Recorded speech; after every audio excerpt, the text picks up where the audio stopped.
माझे मोठे बंधू दिवसभर रमेश गायकवाड कालिका लक्षात होता भास होत मजला इथेच असल्यावर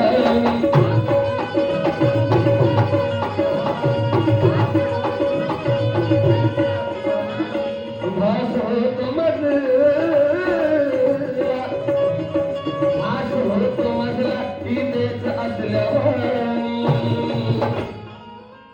ऐकत असेल दादा हार्दिकाची गाणी